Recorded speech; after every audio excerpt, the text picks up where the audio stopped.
ನಿನ್ನೆ ಸುರಿದಂತಹ ಮಳೆಯ ಅವಾಂತರದ ಮುಂದುವರೆದ ಡೀಟೇಲ್ಸ್ ಅನ್ನು ಕೂಡ ನಾವು ನೋಡ್ತಾ ಹೋಗೋಣ. ಪ್ರಮುಖವಾಗಿ ಬಿನ್ನಿಪೇಟೆಯಲ್ಲಿ ಏನ್ ಸಮಸ್ಯೆ ಆಗಿದೆ ಅದಕ್ಕೆ ಸಂಬಂಧಪಟ್ಟಂತಹ ಡೀಟೇಲ್ಸ್ ಬರ್ತಾ ಇದೆ.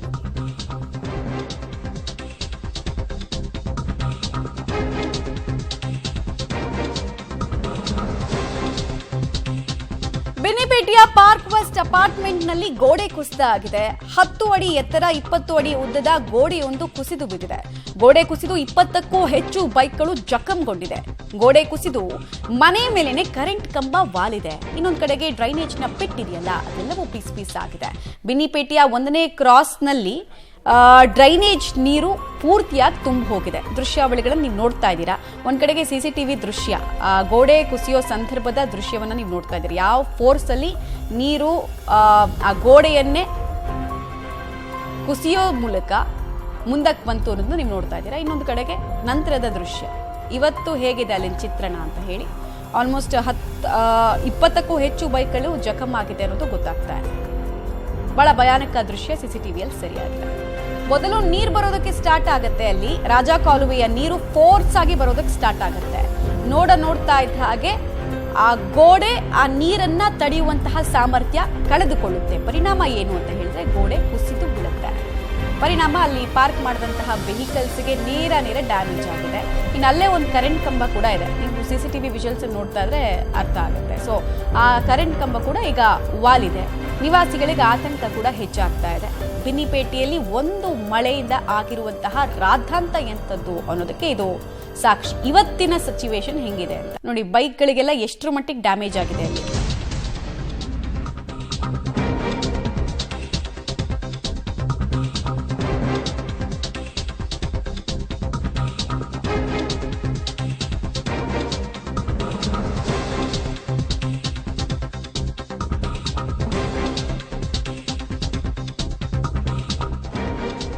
ಬಿನ್ನಿಪೇಟೆ ಗೋಡೆ ಕುಸಿತ ಪ್ರಕರಣಕ್ಕೆ ಸಂಬಂಧಪಟ್ಟಂತೆ ನಾವು ಮಾಹಿತಿ ಕೊಡ್ತಾ ಇದ್ವಿ. ಏನ್ ಭಯಾನಕವಾಗಿ ಆಯ್ತು ಅದು ಕ್ಷಣ ಮಾತ್ರದಲ್ಲೇ ಮತ್ತೊಬ್ಬ ನಿವಾಸಿ ಕೂಡ ಅಲ್ಲಿ ಜಸ್ಟ್ ಮಿಸ್ ಆಗಿದ್ದಾರೆ.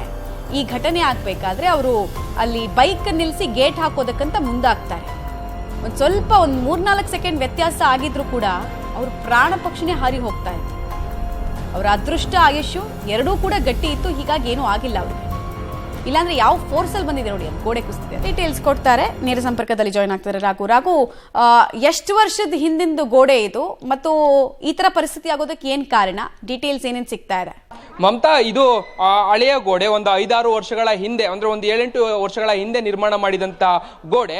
8 ವರ್ಷದ ಹಿಂದೆ ಕೂಡ ಇಂಥದ್ದೇ ಪರಿಸ್ಥಿತಿ ಆಗಿತ್ತು. ಬಟ್ ಅಕ್ಕಪಕ್ಕಗಳಲ್ಲಿ ಮನೆಗಳು ಹೆಚ್ಚಾಗಿ ಇಲ್ಲದೆ ಇರುವಂತ ಕಾರಣಕ್ಕಾಗಿ ನೇರವಾಗಿ ಇದೇ ಜಾಗಗಳಿಂದ ಮನೆ ಒಳಭಾಗಕ್ಕೆ ಅಂದ್ರೆ ಪಕ್ಕದ ಏರಿಯಾಗಳಿಗೂ ಕೂಡ ನೀರು ಹೋಗಿತ್ತು. ಆದ್ರೆ ಈಗ ಮನೆಗಳು ನಿರ್ಮಾಣ ಆಗಿರುವಂತಹ ಹಿನ್ನೆಲೆಯಲ್ಲಿ ಆ ಗೋಡೆ ಏನಿತ್ತು ಕುಸಿದಂತಹ ಹಿನ್ನೆಲೆಯಲ್ಲಿ ನೇರವಾಗಿ ಇಲ್ಲಿದ್ದಂತ ಮನೆಗಳೆಲ್ಲವೂ ಕೂಡ ಆವರಿಸಿಕೊಳ್ಳುವಂತ ಪರಿಸ್ಥಿತಿ ನಿರ್ಮಾಣ ಆಗಿದೆ. ಜೊತೆಗೆ 8-10ಕ್ಕೂ ಹೆಚ್ಚು ಬೈಕ್ಗಳಿಗಾಗಲೇ ಈ ಕಾಣ್ತಾ ಇರುವಂತಹ ಈ ಪ್ರದೇಶ ಏನಿದೆ ಇದರ ಕೆಳಭಾಗದಲ್ಲಿ ಸಿಲುಕಿರುವಂತದ್ದು. ಬಹಳ ಪ್ರಮುಖವಾದಂತ ಕಾರಣ ಏನು ಅನ್ನೋದನ್ನ ನೋಡೋದಾದ್ರೆ ಮಮತಾ, ಪಕ್ಕದಲ್ಲೇ ಒಂದು ಅಪಾರ್ಟ್ಮೆಂಟ್ ಇದೆ. ಅಪಾರ್ಟ್ಮೆಂಟ್ ನ ತಡೆಗೋಡೆಯನ್ನು ನಿರ್ಮಾಣ ಮಾಡಲಾಗಿತ್ತು. ಅಪಾರ್ಟ್ಮೆಂಟ್ ನ ಮತ್ತೊಂದು ಜಾಗದಲ್ಲಿ ಕೆಲವೊಂದಷ್ಟು ಬೇರೆ ಕಾಮಗಾರಿಗಳನ್ನ ನಡೆಸ್ತಾ ಇದ್ದಂತ ಕಾರಣಕ್ಕಾಗಿ ಅಲ್ಲಿಗೆ ಬಂದಿದ್ದಂತಹ ಕಾರ್ಮಿಕರೇನಿರ್ತಾರೆ ಅವ್ರಿಗೆ ಉಳ್ಕೊಳ್ಳೋದಕ್ಕೆ ಅಂತ ಹೇಳಿ ಜಾಗವನ್ನ ಮಾಡಿಕೊಟ್ಟಿದ್ರು. ಅದೇ ಜಾಗದಲ್ಲಿ ಡ್ರೈನೇಜ್ ವ್ಯವಸ್ಥೆಗಳನ್ನ ಮಾಡಿ ಬಿಟ್ಟಿದ್ರು. ಅಲ್ಲಿಗೆ ನೀರು ನೇರವಾಗಿ ನುಗ್ಗಿದಂತ ಪರಿಣಾಮವಾಗಿ ಈಗ ಅಲ್ಲಿಂದ ನೀರು ಈ ಏರಿಯಾಗೆ ಒಳಭಾಗಕ್ಕೆ ಗೋಡೆನ ಒಡೆದುಕೊಂಡು ಬಂದಿದೆ. ಸೊ ಅದರ ಎಫೆಕ್ಟ್ ಇಂದಾಗಿ ಈ ಪ್ರಮಾಣದಲ್ಲಿ ನೀರು ತುಂಬಿರುವಂತದ್ದು. ಹೆಚ್ಚು ಕಡಿಮೆ ಒಂದು 10-15ಕ್ಕೂ ಹೆಚ್ಚು ಕುಟುಂಬಗಳೆಲ್ಲವೂ ಕೂಡ ಜಲ ದಿಗ್ಬಂಧನ. ಇವ್ರಿಗೆ ಜಲ ದಿಗ್ಬಂಧನ ಅಲ್ಲ, ಗಲೀಜು ನೀರಿನ ದಿಗ್ಬಂಧನ ಆಗಿದೆ. ಇಲ್ಲೆಲ್ಲರೂ ಕೂಡ ಯಾರು ಮನೆಯಿಂದ ಆಚೆ ಬರ್ಲಿಕ್ಕೆ ಆಗದಂತ ಪರಿಸ್ಥಿತಿ. ಯಾರು ಕೂಡ ನೀರನ್ನು ಸಹ ತೆಗೆದುಕೊಳ್ಳಕ್ ಆಗ್ತಾ ಇಲ್ಲ. ಒಂದ್ ಕಡೆ ಈ ಮನೆಯಲ್ಲಿರುವಂತ ನೀರನ್ನು ಕೂಡ ಕುಡಿಯೋದಕ್ಕೆ ಆಗ್ತಾ ಇಲ್ಲ. ಯಾಕಂದ್ರೆ ಅವ್ರ ಮನೆಯಲ್ಲಿದ್ದಂತ ಸಂಪಿರ್ಬೋದು ಇವೆಲ್ಲದಕ್ಕೂ ಕೂಡ ಕಂಪ್ಲೀಟ್ ಆಗಿ ಗಲೀಜ್ ನೀರು ನುಗ್ಗಿದಂತ ಪರಿಣಾಮವಾಗಿ ಈ ರೀತಿಯಾದಂತ ಪರಿಸ್ಥಿತಿ ನಿರ್ಮಾಣ ಆಗಿದೆ. ಆ ರಾತ್ರಿ ಒಬ್ರು ಜಸ್ಟ್ ಮಿಸ್ ಆದ್ರು ಅನ್ನುವಂತ ವಿಚಾರವನ್ನ ತಾವು ಕೂಡ ಹೇಳ್ತಾ ಇದ್ರಿ. ಅದೇ ವ್ಯಕ್ತಿ ಫ್ರಾಂಚಿಸ್ ಅಂತ ಹೇಳಿ ಅವರು ನಮ್ಮೊಟ್ಟಿಗೆ ಇಲ್ಲೇ ಇದ್ದಾರೆ. ಅವ್ರನ್ನ ಮಾತನಾಡಿಸುವಂತ ಪ್ರಯತ್ನವನ್ನ ಮಾಡ್ತಾನೆ. ಯಾಕಂದ್ರೆ ಅವ್ರ ಮನೆಯಿಂದ ಆಚೆ ಬರೋದಕ್ಕೆ ಆಗ್ತಾ ಇಲ್ಲ. ಸೊ ಹಂಗಾಗಿ ಅವರು ಇಲ್ಲಿಂದಲೇ ಅವ್ರನ್ನ ಮಾತನಾಡಿಸುವಂತ ಪ್ರಯತ್ನ ಮಾಡ್ತಾನೆ. ಸರ್, ರಾತ್ರಿ ಎಷ್ಟೊತ್ತಲ್ಲಿ ಏನಾಯ್ತು? 8 ಗಂಟೆ ಬಂದು ಗಾಡಿ ನಿಲ್ಸಿದ್ದೀನಿ. ಫುಲ್ ಮಳೆ ನಲ್ದಿದ್ದೀನಿ. ಬಂದು ಗೇಟ್ ಓಪನ್ ಮಾಡಿಬಿಟ್ಟು ಮೇಲೆ ಹತ್ತೋ ಮೂಮೆಂಟ್ ನಲ್ಲಿ ಗೋಡೆ ಸಡನ್ ಆಗಿ ಬಿದ್ದೋಯ್ತು. ನನಗೇನು ಗೊತ್ತಿಲ್ಲ. ಸೌಂಡ್ ಬಂತು. ಕಾಮಣ ಮಳೆ ಬರುತ್ತೆ ಸೌಂಡ್ ಬಂದೇ ಬರುತ್ತೆ. ನಾನು ಹೋಗ್ಬಿಟ್ಟೆ, ಮಕ್ಕಳೆಲ್ಲ ಎದ್ಕೊಂಡು ನನ್ನ ನೋಡೋದಕ್ಕೆ ಬರ್ತಾ ಇದ್ದಾರೆ, ಏನಾಯ್ತು ಡ್ಯಾಡಿ ಅಂತ. ಆಮೇಲೆ ಬಂದಿದ್ದ ನಾನು ನನಗೆ ಗೊತ್ತು ಇದು ಏನಾಗಿದೆ ಅಂತ. ಫುಲ್ ಮಳೆ ಬಂದಿದ್ದು ಬಿದ್ದೋಗಿದೆ, ಒಂದೇ ಒಂದು ಸೆಕೆಂಡ್ನಲ್ಲಿ ಇಷ್ಟ ಆಗಿದೆ. ಇವಾಗ ಏನಾದರೂ ಅಕಸ್ಮಾತ್ ನನಗಾಗಿದ್ರೆ ಮಕ್ಕಳ ಫ್ಯಾಮಿಲಿನ ಯಾರು ನೋಡ್ತಾರೆ ಸರ್? ಓಕೆ, ಈಗ ಬೆಳಗ್ಗೆಯಿಂದ ಯಾರಾದ್ರೂ ಬಂದಿದಾರಾ, ನಿಮ್ಮನ್ನ ಯಾರಾದ್ರೂ ಮಾತಾಡ್ಸಿದಾರಾ, ಹೇಗೆ ಹಾಲು ಗೀಲ್ ಏನಾದ್ರು ಕೊಡೋದಾಗಿದೆಯಾ? ಹೇಳಿ ಯಾರು ಬರ್ತಾರೆ? ಓಕೆ, ನೋಡಿ ಅಲ್ಲಿ ಮಮತಾ ಗಮನಿಸ್ಬೋದು ಎಷ್ಟು ಎತ್ತರದ ಮನೆಗಳಲ್ಲಿದ್ದಾರೆ ಅವ್ರು. ಯಾರು ಕೂಡ ಇನ್ನೂ ನಮ್ಮನ್ನು ಯಾರು ಬಂದು ನೋಡ್ತಾ ಇಲ್ಲ. ಕನಿಷ್ಠ ಪಕ್ಷ ನಮಗೆ ಏನಾದ್ರೂ ಬೇಕಾ ಅನ್ನುವಂತ ಕೇಳುವಂತಹ ಮಾನವೀಯತೆಯನ್ನು ಕೂಡ ಅಧಿಕಾರಿಗಳು ಇಟ್ಕೊಂಡಿಲ್ಲ ಅನ್ನುವಂತ ಆಕ್ರೋಶವನ್ನ ವ್ಯಕ್ತಪಡಿಸ್ತಾ ಇದ್ದಾರೆ. ಮತ್ತೊಂದ್ ಕಡೆ ಇಡೀ ಏರಿಯಾಗೆ ಇದೇ ರೀತಿಯಾದಂತಹ ಪರಿಸ್ಥಿತಿ ನಿರ್ಮಾಣ ಆಗಿದೆ. ಸುಮಾರು 10-15ಕ್ಕೂ ಹೆಚ್ಚು ಕುಟುಂಬಗಳು ಈ ಬಿಲ್ಡಿಂಗ್ ಗಳಲ್ಲಿ 3-4 ಬಿಲ್ಡಿಂಗ್ಗಳಲ್ಲಿ ಇರುವಂತದ್ದು. ಇವರೆಲ್ಲರೂ ಕೂಡ ಈಗಾಗಲೇ ಒಳಭಾಗಗಳಲ್ಲಿ ಸಿಲುಕಿದ್ದಾರೆ. ಅವರ ಮನೆಯ ಗೇಟ್ ಗಳನ್ನ ಗಮನಿಸ್ತಾ ಇದ್ದೀರಿ. ಆ ಮತ್ತೊಂದು ಕಡೆಗಳಲ್ಲೂ ಅಜ್ಜಿ ಒಬ್ರು ಒಳಭಾಗದಲ್ಲೇ ಸಿಲುಕಿದ್ದಾರೆ. ಅವರನ್ನು ಕೂಡ ಯಾರಾದ್ರೂ ಬಂದು ಮಾತನಾಡಿಸಿ ಏನಾದ್ರೂ ಬೇಕಾ ಅನ್ನುವಂತ ಕೇಳುವಂತಹ ಕನಿಷ್ಠ ಕೆಲಸವನ್ನು ಕೂಡ ಮಾಡ್ತಾ ಇಲ್ಲ. ಗಮನಿಸಬಹುದು ಅವರ ಮನೆ ಪರಿಸ್ಥಿತಿಗಳು ಹೇಗಿದೆ ಅಂತ ಹೇಳಿ.